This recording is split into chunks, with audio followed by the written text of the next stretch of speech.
at baseless daw po. Wala daw po mga medical records na papatunay na sinaktan o binugbog yung... Alam mo, itong tendency nitong mga administrasyon, parati na lang.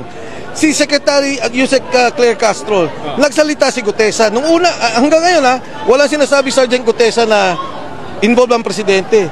Siya nagdedepensa.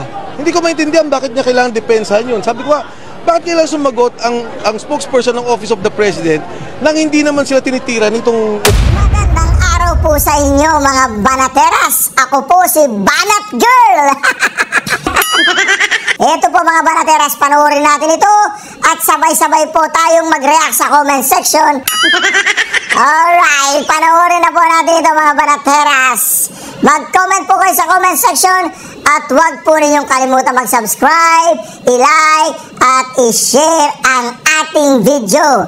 I am not Filipino for nothing. Mahalin po natin ang Pilipinas. Ito na po. Ayaw na namin si St. Luke's. Anak ng toko, wala kaming tiwala dyan sa hospital na yan. Diyan daw tinatakbo di umano yung mga anak na nag-i-skyrocket sa droga. Pagka medyo ma-overdose na, tinatakbo daw ho sila dyan. Meron ho tayong nabasang post sa social media. Nakalimutan lang ho natin kung sino nag-post nitong mga kataga na to. Ito ho ang nakakalungkot na katotohanan dito.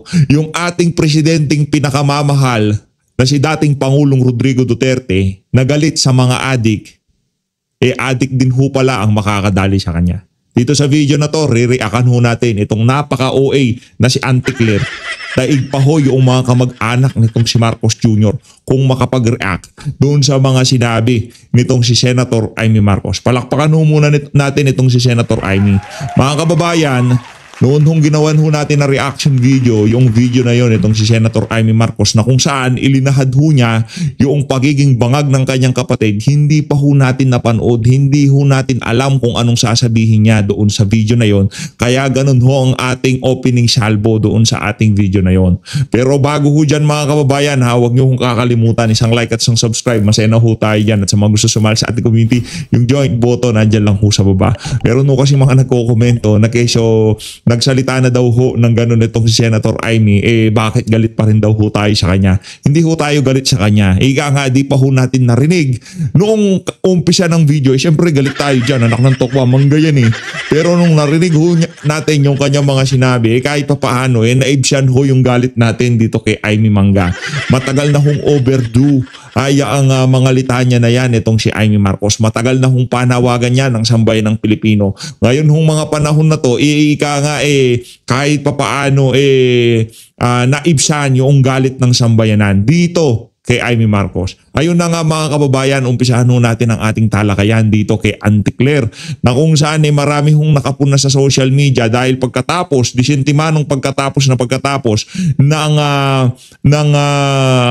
speech nitong si Amy Marcos diyan sa INC rally, dali-dali ho siyang nag-live para sagutin punto por punto yung mga punto de vista nitong si Senator Amy Marcos. Una sa lahat, Auntie Claire, hindi ka kaano-ano.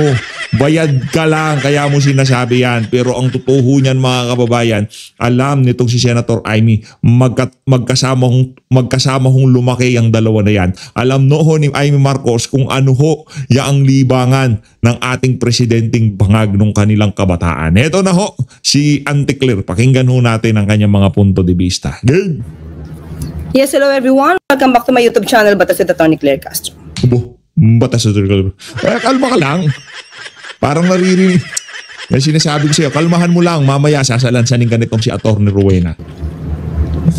Gusto ko lang take up into mga ka-clear itong bagong balita na si Senator Amy mismo ay nagsabi na di umano patungkol sa paggamit ng illegal na droga ng ating Pangulo. This is definitely a desperate move. Wow. Ang pinag-uusapan sa peaceful rally ay patungkol sa di umanong korupsyon. Yan. Ano ang dahilan ni Senator Amy para ang sarili niyang kapatid ay siraan niya? Lahat ng dahilan na kay Amy Marcos para sabihin ng katotohanan. Auntie Claire, ibang usapan yung paninira, intriga, versus doon sa ika nga sinasabi nitong si Amy Marcos at nakikita natin ang resulta. Ang resulta ng pagiging bangag nitong si Marcos ay ang trabahong nakikita ng sambayan ng Pilipino ngayong mga panahon na to. Kaliwat ka ng korupsyon, napakaraming napapahamak ng mga inosenteng tao dahil sa pagnanakaw ng kanyang pamahalaan, tinitake advantage siya o gusto niya rin. Wala ho tayong pakialam dyan. Ang punto dito, lahat ho ng nangyayari ngayon sa ating bansa, kahit sa anong aspeto ng pamumuno nitong si Marcos Jr. pagdating sa illegal na droga, korupsyon o kung ano pa man yan, dahil ho yan sa hindi niya maayos na kaisipan, dala ng paggamit ng illegal na droga base dito kay Senator Amy Marcos. Adik yung amo mo, madam. Base dito kay Senator Amy Marcos. Alam naman natin na nagkaroon na ng drug test. Nakananto ko, tagal na yan Pamihira ka talaga, oo. Kailan po ba yung drug test na yan? Noon pang 2020 yata yan 2021. Bago eleksyon yan, bago eleksyon. Move on ka na, madam. Magte-2026 na tayo, Anak ng Petrang Garapata. Ang daming nagbagong drogista nung panahon ni Tatay Digong, Tapos nung pumasok ng administrasyon na to, nagdroga sila ulit. Kaya wag mo kaming ibibidahan ng nagpa-drug test na siya nung bago eleksyon. Pinatunayan na niya na malinis siya. Madam, yaang mga ganyan, pagka nagkaroon ng pagkakataon, babatak at babatak yung mga yan. Kaya base dito kay Amy Marcos, sabi ni Amy, adik daw yung amo mo. Nung pangbago mangampanya ang ating Pangulo. Bago mangampanya. Gusto ko pong ipakita sa inyo para po maalala niyo muli. Pakita mo, madam. Punto kung sasagutin yan, ipapamukha ko yung kabalintunahan ng mga argumento mo. Pagpalagay na natin, bigyan na kita ng benefit of the doubt. Kaya siya inubligang magpa-drug test. Kasi lahat ng tao noon, iniisip na isa siyang bangag, isa siyang addict. Diba? Kaya siya napilitan. Ngayong naging presidente na siya, mantakin nyo mga kababayan, yung mga ordinaryong tao pagka nagdruga yan, tapos nag-rehab, after few weeks, after few months, after few years, bumabalik ho yung mga yan. Ang tanong, dyan ba sa resulta ng pagtatrabaho ng amo mo, Auntie Claire, sa tingin mo ba normal siya? Nasa tamang katinoan ba siya? Nagmamanifest lahat ng sinabi ni Amy Marcos sa kanya na-addict yung amo mo. Sige, pakita mo. So, bilis. Ito po. Ayan. November 25, 2021. Tagal na. Na may mga pagbintangan gumagamit di umano ng droga. Mismo. At that time, hindi. St. Luke's, dyan ba nagpapababa ng taman yung isa sa mga anak ni Marcos Jr.? Di umano pagka high na high siya sa droga? Di umano, kaya pala mayat maya merong chopper dyan. Pagka daw nasobrahan sa droga, dyan daw siya tinatakbo. Di ba mayat maya merong helicopter dyan sa taas ng St. Luke's? Di umano, isa daw yan sa anak nitong si Marcos Jr. Pagka nag-i-skyrocket yung tama niya, dinadala siya dyan para pababain. Hindi natin alam kung sino sa kanila, di ba? Hindi natin papangalanan kasi nabasa rin lang naman natin yan.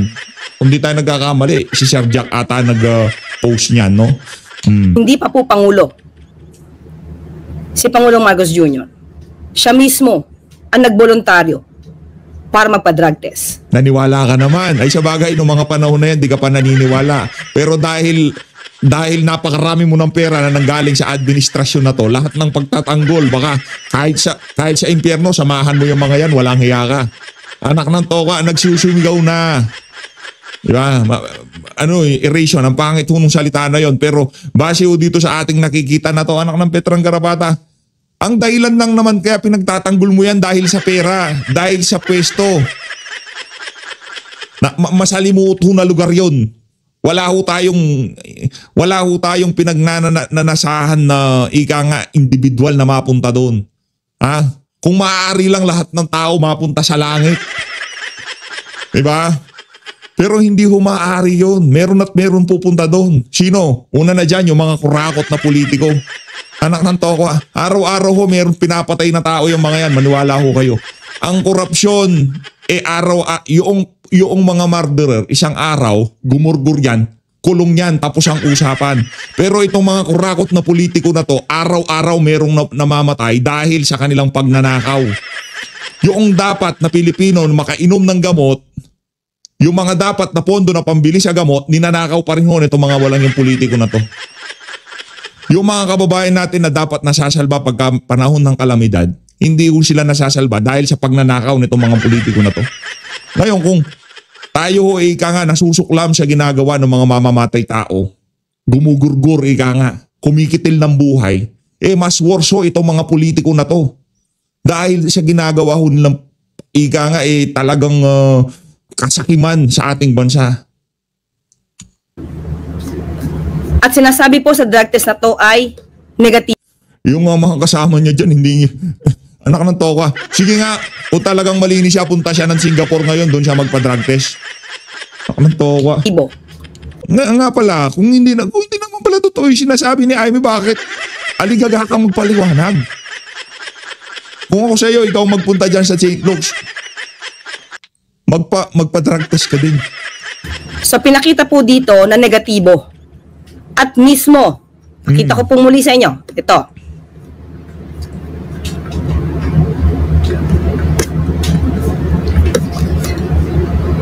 May 13, 2024, Bongbong Marcos tested negative for cocaine in 2021. Drug analyst. Tested negative for cocaine.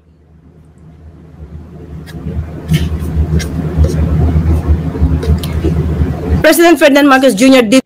Tagal na yan, madam. Matagal na kung merong nananawagan sa kanya, si Tatay Digong pa lang sinasabi na niya. Sabay tayo sa luneta para magkaalaman na. Tumiklop yung amo mo, ngayon pinapakita mo yan. Wala kang pakialam dyan. Baka nga dinuktor yan eh. Di ba? Sa sobrang makapangyarihan ng pamilya na yan, anak ng toka, kung yung St. Luke's na yan, kaya ho nilang paikutan yan, anak ng Petrang Karabata. Kahit sino kung tanungin nating eksperto, yung mga nagmamanifest na sintomas sa bibig, the way na pagsalita, body language, adik na adik ho eh. Base dito kay Amy Marcos. Did test negative for cocaine in 2021.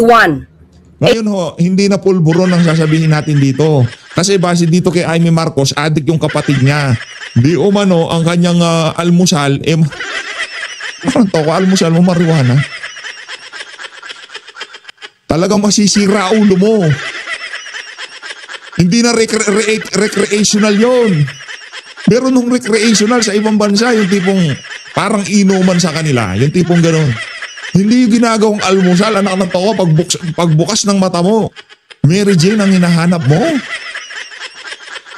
Pambihira, adik na adik ko mga kababayan. Base kay Amy Marcos. A drug analyst from St. Luke's Medical Center confirmed Monday. Kailan po ito ilabas? May 13, 2024. So ano ang dahilan ng desperadong galawan ni Senator Amy Marcos laban sa sarili niyang kapatid? Ano ka kapatid ka rin? Dapat ang magsalita dyan si Marcos Jr. Madam, hindi na ho kayo effective sa trabaho nyo. Inaano na lahat ng nagpupunta sa channel nyo, kulang na lang, murahin kayo. Binabasa ko yung mga comment eh. Wala na hong naniniwala sa mga sinasabi nyo. Siguro kayo, pinapaniwalaan nyo pa sarili nyo, pero alam nyo sa sarili nyo na puro kasinungalingan ang sinasabi nyo. Lahat ng lumalabas sa bunganga nyo, dahil nasa payroll kayo ng Malacanang. At yun ang katotohanan. At pati kay First Lady, kundi makapanira lamang. Walang basihan. Dahil kung itong test na to, na siyang kinumpirma ng St. Luke's na negative ang Pangulo pagdating sa drug test. Bakit hindi siya tumutol noon? Alam natin kung anong motibo niya. Dahil ba maaari ng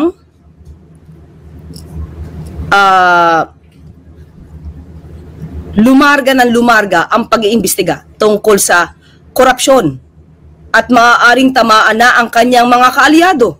Nako. mga kaalyado sa Senado? Hindi ba siya natutuwa na yung kapatid niya mismo, ang Pangulong Marcos Jr., ang nag-umpisa para imbestigahan ang mga maaanomaly? Ayan na naman, nag-umpisa, kaya nyo nga pinakulong, kaya nga kinidnap ng administrasyon na to itong si dating Pangulong Rodrigo Duterte. January pa lang, bumabakbak na siya dyan sa pinakamaanomalyang budget sa kasaysayan ng Pilipinas. Anong ginawa ng amo mo? Di ba pinakidnap at pinatapon sa The Hague, Netherlands itong si dating Pangulong Rodrigo Duterte. Kaya ako, Antikler, tigilan mo ko dyan sa visit na ang amo mo ang nagsiwalat ng ano na yan ng kabalbalan na yan Yung Sinungaling flood ka talaga. control projects na to. Maknuha ka ng kasinungalingan. Ang Pangulo ang gustong maglinis ng kalat noong nakaraan. Bakit siya masyadong concerned ngayon about di umanong paggamit ng drug test? Samantala, ang dating Pangulong Duterte umamin nagmamarihuana at nagfentanyl. Anong umamin? Yung prescription yun sa kanya dahil meron siyang operasyon dito sa likod. Sobrang sakit nun dahil sa pagmumotor niya. Kaya siya binigyan yung fentanyl gamot. Gamot yun, madam. Hindi illegal drugs yun. Yung mga may sakit na terminal cancer, binibigyan ho ng ganun para maibsan yung sakit bago sila mamayapa. Si Tatay Digong meron hong aksidente sa motor. Anak ng toko, siguro kung yung mga Talyanista, Tatay sa Imada makikinig sa'yo, maniniwala sila. Pero kung yung mga alam nila yung itong usapin na to nung mga unang panahon pa lang, yung mga panahon pa ni dating Pangulong Rodrigo Duterte, hindi nyo kami mabubola dito. Ito, kagaya nito, nagsalita ka, merong sasagot sa'yo, tapos itong video na to, isishare to ng ating mga kababayan, mas maraming maliliwanagan na nagsisinungaling ka at nagsasabi ako ng totoo. Di ba, Auntie Claire? Kaya i-share nyo na ho itong video. Hindi niya kinall out. Pati yung pagnanakaw ni dating Pangulong Duterte, wala siyang pagtutol. Anong pagnanakaw nitong si dating Pangulong Rodrigo Duterte? Hindi nagnanakaw si Tatay Digong. Kung meron mang nagnakaw dito, yung nagpa-insert ng 100 billion sa budget, madam. Tigil-tigilan mo yan Hindi maganda yan. Auntie Claire, sabihin ko sa'yo, hindi maganda yung ginagawa mo na yan. Ngayon, ang Pangulo mismo gustong luminis ang bansang ito. Adik. Bakit nagiging hadlang si Senator Amy Marcos? Adik. Sabi ni siya na Amy, adik daw yung amo mo. Paano niya lilinisin ang Pilipinas kung adik siya? Parang naman to, pagka adik ka, wala ka nang alimbawa, adik ka sa sugal. Pagbukas pa lang ng umaga, pagbuka pa lang ng mata mo, sugal na hinahanap mo. Pag adik ka sa chicks, pagbukas pa lang ng mata mo sa umaga, chicks na hinahanap mo. Di ba? Pagka-addict ka sa droga, pagbukas pa lang ng umaga, mata mo sa umaga, marijuana na hinahanap mo. Ganun ho yun. Paano mo aalilinisin ang Pilipinas kung addict ka, di ba? Hindi pwede yun. Ano na naman yan? Intriga na naman yan, ante. Anong gusto mong patunayan sa mga sinabi mong ganyan? Matagal ng issue to at napatunayan na to na hindi totoo ang bintang na yan. Ginawa nyo yan para siraan lang ang Pangulong Marcos Jr. Nagpagawa pa kayo ng AI-generated na video. Pero nung hindi umubra at napatunayang peke, lahat na lang ng Na ano ho yun, yung AI-generated video, na ano daw ho yun, na verify. Hindi natin alam kasi di naman ho tayo expert dyan. Pero ang ano dito, yung kalimutan na natin yung mga AI na yan. Wala na tayong pakialam dyan. Ang importante dito, kapatid mo ba siya? Taga Ilocos Norte ka ba? Nakasama mo na ba itong si Marcos Jr., yung tipong hindi siya presidente tapos papasko, yung tipong nagpa-party-party sila? Nasa Malacanang ka ba nung linilinis ang kalat pagka nagpa-party itong si Marcos Jr. at nakakakita ng mga residue? Wala ka naman nun eh. Ba't ka namin papaniwalaan? Yung kapatid niya, siya mismo nakakita. Hindi ko kasi pwede yung pagka nagsabi ka ng katotohanan dito sa administrasyon na to, pagkakapatid ka, automatic ang tawag dito, kasinungalingan na sinasabi mo. Ito ang problema dito sa mga taong kagaya nitong si Auntie Claire. Pagka pinaliwanagan mo, sinabi mo ang katotohanan dahil hindi convenient para sa kanila yung katotohanan na yon, dahil alam naman ho natin, yung trabaho ni Auntie Claire nakabase ho yan sa trabaho ng presidente. Pag nawala na si Marcos Jr., babay na rin. Ngayon, anak na to ka, marami-rami kang kabalbalang ginawa, ante. Sa tingin ko, ikaw di ka na nakakatulog ngayong mga panahon na to. Sa Bibintang para masilang Pangulo, ginawa nyo. Pero lahat yan, peke. Lahat yan, fake news. Oo. So, Senator Amy, sana naman, maging makabayan ka. wala nang ika nga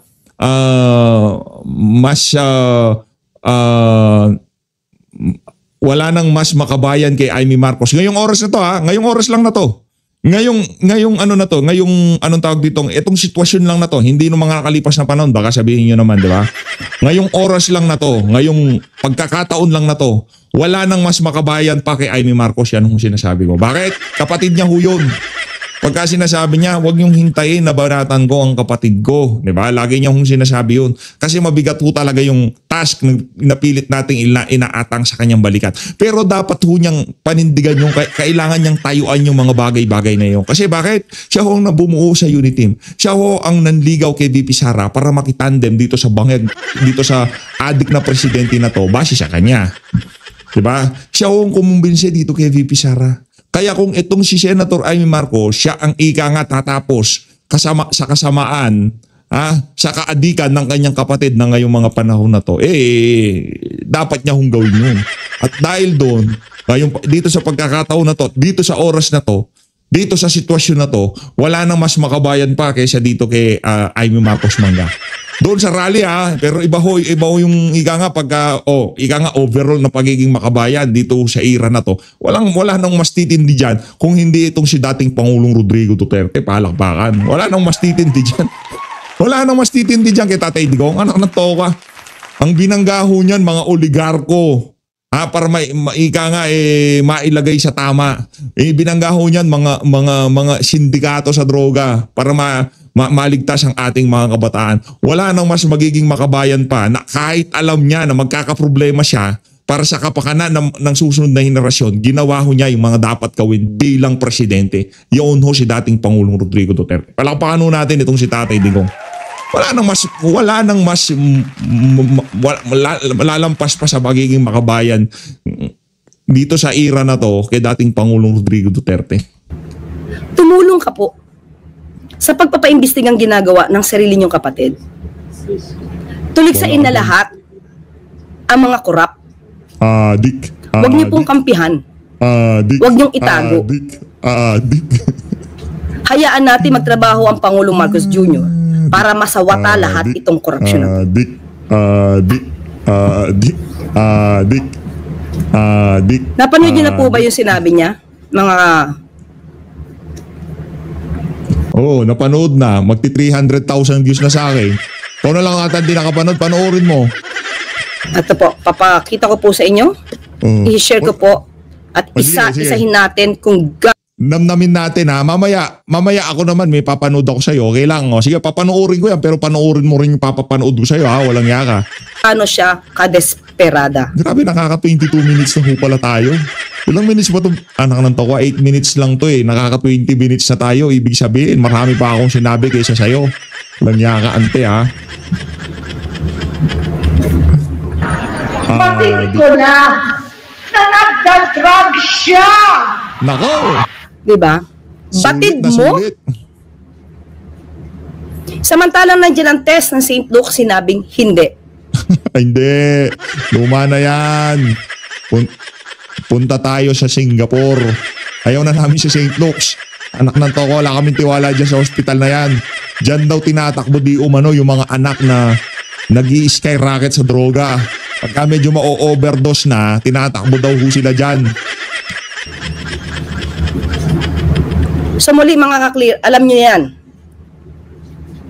So alam natin to. Nakita natin. Medical certificate. Hospital na nagpatunay na lahat ng binibintang na yan ay walang katotohanan.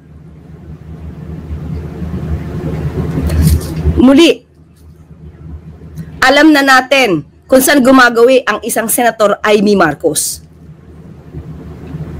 Umpisa pa lang, mga ka-clear. Umpisa pa lang nung January 2024. Mga Yung first maisog rally, kasama niya ang Vice Presidente. Kung paano pastusin ng dating Pangulong Duterte ang Pangulo natin. Tumawa pa siya. Hindi siya tumutol.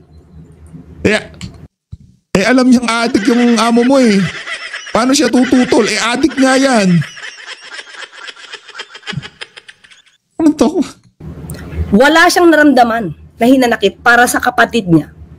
Ba't siya maghinanakit? Doon nga mga panahon na yun, nanahimik siya eh. Nanahimik siya. Ang napakahabang panahon. Bugbog sarado na si Amy sa amin. Brad, bugbog sarado na si Amy sa amin. Hindi siya nagsasalita, di niya siniraan ang kapatid niya. Ika nga, ito na yung sukdulan ng kasamaan na nangyari sa administrasyon niya. Itong napakalupit na nakawan. Anak ng toka, nagpa-insert ng 100 billion. Automatic 25 billion yung sa kanya doon pag nagkataon. Na yung integridad at pagkatao ay niyuyurakan harap-harapan.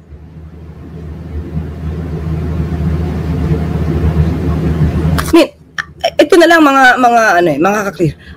Anong klaseng kapatid si Senator Amy? Siya yung kapatid na kahit na masakit para lamang maisalba ang kanyang kapatid, gagawin niya. Ang sitwasyon ng mga Marcos ngayon ay do or die.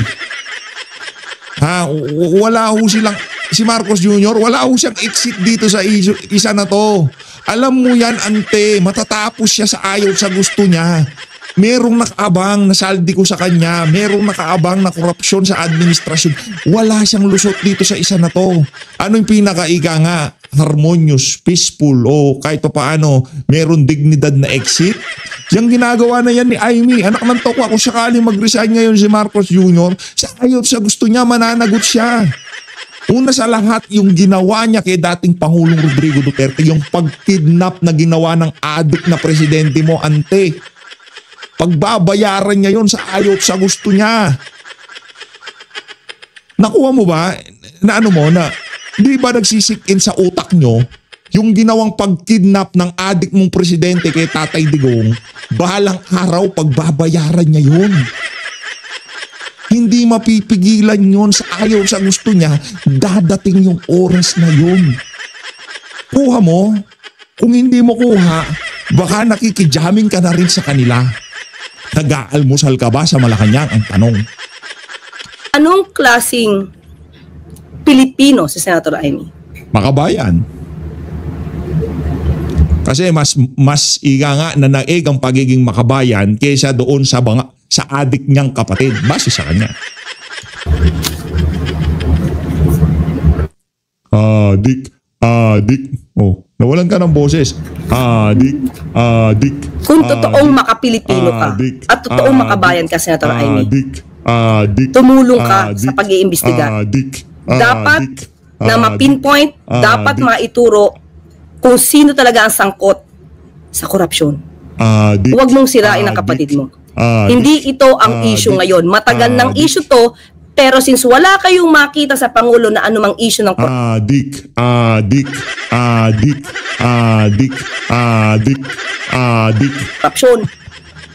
kung saan nyo dinadala ang issue. Nakakahiya, Senator Amy. Nakakahiya. Okay, hanggang dyan na muna po. Okay na yun. Ito, pakinggan mo to Pakinggan mo to, ante Diyan ka lang, huwag kaalis ito. Ito, pakinggan mo to. May drug addict tayo na presidente. Palakpakan natin ito si dating Pangulong Rodrigo Duterte. Narinig mo yun, ante. Pakinggan mo to As early as anong year to. Hindi ko na alam kung anong month to. Alam ko ma-issue to 2024 2024 pa lang. Ang sinasabi ni Tatay Digong, eto na. Kasi sinabi ni Amy Marcos, nagmanikluhod siya kay dating Pangulong Rodrigo Duterte dahil lumutang. Nasa si ante, gusto ko siyang tinuturo-turo. Dahil Dahil lumutang ang pangalan ng adik mong boss sa listahan ng mga drug user. Base dito kay Amy Marcos noong panahon ni Tatay Digong. Kaya ito, napakalutong ng banat ni Tatay Digong dito, game. Isa pa. May drug addict tayo na presidente. Auntie Claire, narinig mo yon? O, para sa iyo yun, walang yaka. O, dito na. Dahil inaway-away mo itong si Prof. Malu Tikiya kagabi, ha? Away-away mo si Prof. Malu, walang yakang hinayupak ka. Dito ka ngayon, yari ka ngayon, ha? Pero masasabi ko lang dito kay dito. Ay, nako. Wala ako doon. Meron ako nakitang larawan si Amy Marcos at itong si Arcelino Lacson. Sino ba si Arcelino? Nawala ako doon. Ito para sa iyo, Auntie Claire. Itong si Attorney Rowena Guanzon. Game. Sa buhay na ito, matagal na rin ako sa politika. Sa tiyan pa lang ako ng nanay ko. Nag-komisyoner na ako sa Comelec. Ngayon lang ako nakakita ng gobyerno at Congress na puro magnanakaw. Nako, matindi ho yan. Palakpakan ho muna natin. Opening salvo pa lang ho yun. Auntie Claire, narinig mo ba yun? Baka di mo narinig, ha? Ulitin ko. Mga kababayan, tayo ba ay nasa demokrasya? Paluna naman si PH. Anak lang toka. Auntie Claire, ha? Narinig mo yun? Narinig mo yung sinabi ni Tatay Digong? May drug addict tayong presidente. Dating Pangulong Rodrigo Duterte. Mamaya naman, itong si dating Senator Nikki Cositeng. Siya naman ang tanongin natin kung anong naaalala niya dito kay Marcos Jr., okay? Abang lang ho kayo, marami pang maglalabas ang ebidensya. Hindi lang ho dyan sa pagnanakaw nangyari dito sa administrasyon na to, pati ho sa paggamit ng droga nitong si Marcos Jr. Abang lang ho kayo, marami pang lalabas. Ika nga itong si Amy Marcos, parang ano lang yan, parang spark plug. O ngayon, gumagana na yung makina, dire-diretso na ho yan. Marami na magtestimonya, baka pati yung mga kajaming niya magsalita na rin. Hoy, lagdami yun, di ka pa makakanta? Isa ka pa, lagdami yun, walang yaka. Pag natapos tong administrasyon na to, marami ka rin pananagutan na kailangang harapin. Hindi lang tong si Ante, ako naawa ko kay Ante. Auntie Claire, ihanda mo ng tumbong mo, walang yaka. Nayo ba ay sa malayang bayan? Namili ba tayo noong nakaraang eleksyon? Pero tama ba ang mga ginagawa nila sa ating bayan ngayon? Hindi tama, hindi tama, hindi tama, hindi tama, hindi tama, hindi tama, hindi tama. Adik si Marcos. Kaya tayo nandito ngayon, naninindigan tayong lahat dahil ito ang katungkulan ng mamamayan, hindi lamang sa ating saligang batas, kundi sa ating mga pamilya at sa future ng ating mga anak. Kung pinili natin ang demokrasya, tayo ay pinangakuan na sa demokratik na gobyerno ay mapapag-unlad ang ating bayan, mapapaaral ang ating mga anak, mabibigyan ng trabaho ang ating pamilya, mabibigyan ng hustisya pati ang mga mahihirap, at walang magugutom, walang mawawalan ng bahay, at walang mawawalan ng pag-asa. Pero ngayon, ang mga pangyayari ay nakakawalang pag-asa. Hindi lamang sa pagmamahal ng Panginoon natin ay magsusurrender na sana ako. Walang pag-asa. Imbis na mag-surrender tayo, kailangan sumigaw tayo na ang karapatan natin sa isang malayang bayan na maunlad, na walang mga magnanakaw, ay karapatan nating mga Pilipino kapatid, ano man ang ating relisyon. Ano ho ito balita ho natin na tinapos na daw ho yung dapat 3 araw na sunod-sunod na rally ng mga kapatid nating iglesia.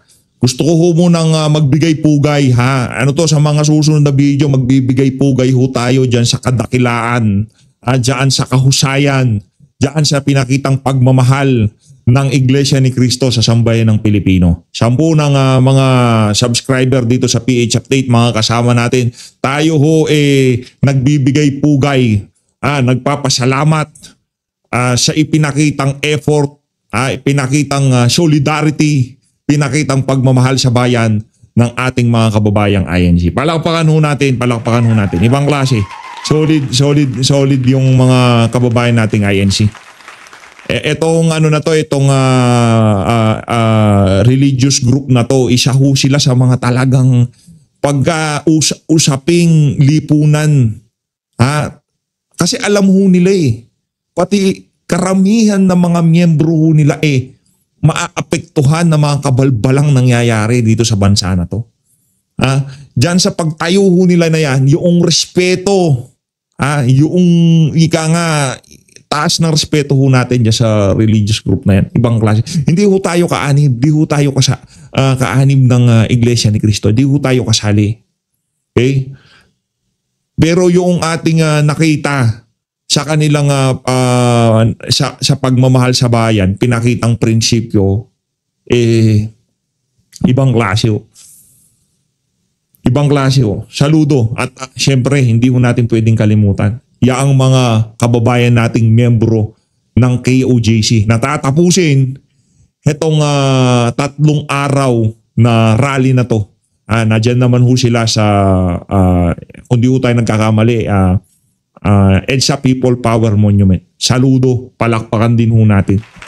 Pagdating sa pagmamahal sa bayan at prinsipyo at paninindigan, yung dalawang religious group na yan, hindi ho tayo kasapi, pero yung ating respeto, yung ating pagkilala sa ginagawa nilang sakripisyo, talagang respect, yun lang hong masabi natin. Respeto. Saludo. Para dito kay Pastor Kibuloy at dito kay kapatid na Eduardo Manalo, Sir, saludo ho. Saludo. Maraming salamat ho sa pagmamahal nyo sa bansang Pilipinas. Ang kinabukasan ng ating mga anak ang mahalaga sa atin. Tingnan nyo ibang bansa. Tingnan nyo ibang bansa na 5 years ago lang ay nangunguna tayo sa kanila. Ngayon, nasa kulelat na tayo. Nasa ilalim na tayo. Turismo, kulelat. Edukasyon, kulelat. Employment, kulelat. Gross domestic product, deficit. Foreign direct investment, wala ng kapital na pumapasok. Kahit ano pa ang mga advertisement nila sa ibang bansa, wala nang gustong mag-negosyo na ibang bansa dito sa bayan nating minamahal. Dahil naman sa isang tinaga, korupsyon. Korupsyon. Ang Pilipino na dating tinitingala sa ASEAN na tayo'y magigiting na mga tao, tayo mga Pilipinong hindi nagpapalupig sa mga banyaga ay ngayon nagpapalupig ba tayo sa mga kawatan? Hindi tayo magpapalupig sa mga kawatan.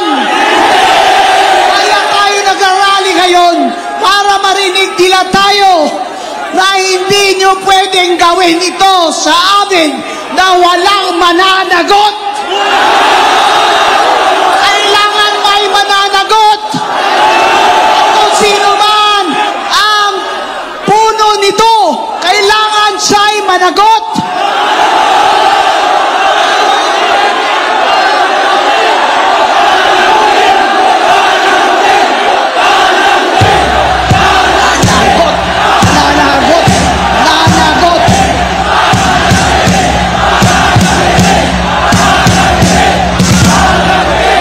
Matagal na ako dito sa buhay na ito. Matagal na rin ako sa politika. Sa tiyan pa lang ako ng nanay ko. Nag-komisyoner na ako sa Comelec. Ngayon lang ako nakakita ng gobyerno at Congress na puro magnanakaw. Palakpakan natin tong si Atty. Rowena Guanzon. Grabe yung puso na yun talagang binuhos nung si Atty. Panginoon, maawa ka sa amin! Bakit humantong sa ganito? Sa panahon ng Pilipino ay halos wala nang makain 3 beses isang araw. Kalahati sa atin o 60 million ang nakakaranas ng gutom habang ang mga buhaya ay pataba ng pataba. Solid. Ang tindi naman.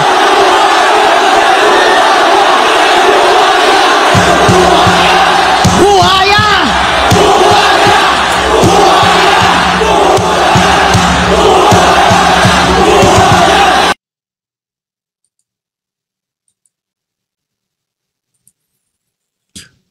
Hayun na nga mga kababayan, napakalupit ho ng talumpati na yon itong si Atty. Rowena Guanzon. Dito na ho natin tatapusin itong ating reaction video. Maraming salamat ho sa pagsuporta sa PH Update. Antabay lang ho tayo sa mga latest na kaganapan dito sa mga isiniwalat na to nitong si Senator Amy Marcos. At sana hindi tayo nananawagan ng kung ano pa man dito. Hindi lang ho natin matanggap yung pinag-aral na sambayan ng Pilipino ng mga pulis, mga military personnel, nasa AFP, nasa PNP, tumatanggap po sila ng order dito sa adik na presidente base dito kay Senator Aymac. Yun ang mabigat sa natin, damdamin natin. Anak ng tokwa yan, hindi ho nila pwedeng nihipuin yung illegal na droga. Hindi ho sila pwede dyan. Dahil nga dapat sharp yung mga yan. Yung nga mga reaction time nila mabilisan dahil nasa serbisyo sila. Ang trabaho nila, protektahan ang sambayanan. Kaso ang problema ho dito, kung itong ang magbibigay ng utos dito sa mga natin, sa mga men in uniform, ang kanilang ang tawag dito, ang kanilang commander-in-chief adik, almusal, Mary Jane, base dito kay Senator Amy Marcos, napakalaking dagok naman ho noon para sa mga pinag-aral ng sambayan ng Pilipino para protektahan ho ang ating kasarinlan, protektahan ng kapayapaan, protektahan ng mga Pilipino sa mga adik na kagaya nitong si Marcos Jr. Nakakalungkot lang isipin. Di ba pinag-aral, hindi tayo, sambayan ng Pilipino, pinag-aral ho yung mga yan. Dahil pagka pumasok ka sa Philippine Military Academy, sambayan ng Pilipinong dyan. Dahil ang magiging trabaho niyan, pagtatanggol ho tayo. Kaya natin pinrovide ang pangangailangan ng mga tropa natin na yan, mga mandirigma natin na yan.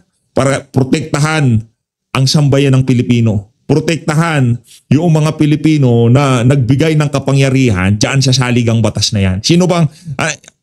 daw sila pinoprotektahan nila ang saligang batas? Ang nagbigay ng kapangyarihan sa saligang batas, taong bayan. Ngayon ho mga kababayan, itong mga pumuprotekta na to, tumatanggap po sila ng order dito sa adik na presidente base dito kay Senator Amy Marcos. Hindi base sa atin yan. Almusal daw ho niya marijuana. Pag nagpa-party daw ho sila, bande-bandehadong cocaine. Hindi sa ating galing yan. Senator Amy Marcos, kapatid, hindi galing sa payroll ng Malacanang. Kanino kayo maniniwala? Doon sa kapatid na bata pa lang kasama na niya itong si Marcos Jr. Alam niya kung anong kahinaan ng kanyang kapatid. O dito sa propagandist ng Malacanang na wala nang ginawa, kundi banatan yan, kakabanat mo sa mga Duterte. Yan ang problema, ante. Wala ka na kasing ginawa kundi banatan ng mga Duterte. Ngayon, tingnan mo, di mo na mabanatan. Binabanatan mo na yung kapatid ng amo mong adik base dito kay Senator Amy Marcos. So Luis, maraming salamat ho sa pagsuporta sa PH Update. Mag-ingat ho kayong lahat. Pahalin natin ng Pilipinas. May pag-asa pa. May pag-asa pa. Yung mga general, yung mga high-ranking military officer, sa tingin natin, hindi naman sana lahat nadeliveran ng mga ano yan, ng mga malitang galing kay Saldico, no? Sana hindi lahat. Tayo buo ang ating paniniwala na marami dyan sa mga nasa military, bukas na ang kaisipan. At yung mga dapat na desisyonan ngayong mga panahon na to, kayo ho ang hinihintay na sambayan ng Pilipino. Nasa likod nyo ang sambayan ng Pilipino. Pagkatapos lahat ng kaguluhan, pagnanakaw, kaadikan na to, nasa likod nyo ang sambayan ng Pilipino. Ang kokontra lang sa inyo, yung mga Talyanista, Ensaymada, mga nasa payroll ng Malacanang, mga Pinklawan at Dilawan na hindi matanggap na si BP Sara ang papalit kay Marcos Jr. Pero majority ng mga Pilipino, walang bilang yung mga maiingay na yan. Pero yung sambayan ng Pilipino na nagmamahal sa tunay na pagbabago at makakapagbigay lamang yan, itong si Vice President Sara Duterte, nasa likod nyo ho sila. Hindi tayo naghihikain ng kung ano pa man. Meron ho tayong judgment call bawat isang individual. Kayo hong dumisisyon dyan. Hindi para ako hikayatin kayo kung ano pa man. Baka ma-inciting to sedition pa tayo dyan. Diba? Pilipino rin ho kayo. Diba? Trabaho niyong protektahan ang sambayan ng Pilipino sa mga adik na presidente. Mahalin ho natin ang Pilipinas.